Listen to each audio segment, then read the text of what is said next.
ایک بات میں اکثر کہا کرتا ہوں، نسلوں کو فقیر چھوڑ کے نہ جانا، منگتا چھوڑ کے نہ جانا، نہ جانا، نسلوں کو فقیر چھوڑ کے منگتا چھوڑ کے نہ جانا۔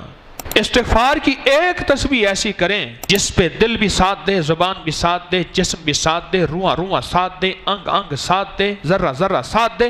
اور جسم ایسا ہو کہ مولا مجھ سے بڑا دنیا میں کوئی مجرم نہیں، مجھ سے بڑا دنیا میں کوئی ظالم نہیں، مجھ سے بڑا دنیا میں فاسق اور فاجر نہیں، مجھ سے بڑا دنیا میں مولا کوئی خسارے والا نہیں، مجھ سے بڑا دنیا میں مولا کوئی ایسا نہیں کہ جس نے دھرتی کا انگ انگ سیاہ کر دیا ہو، مولا مجھ سے بڑا کوئی نہیں۔ ایک تسبیح ایسی کر کے دیکھیں تو صحیح، ایک تسبیح ایسی، اگر نسلوں کے لیے کچھ بچا کے جانا ہے۔ اور میں نے آپ سے ایک سوال کیا کہ آپ کو کیسے یقین ہے کہ آپ کی اولاد بھی مالدار ہوگی؟ آپ کو کیسے یقین ہے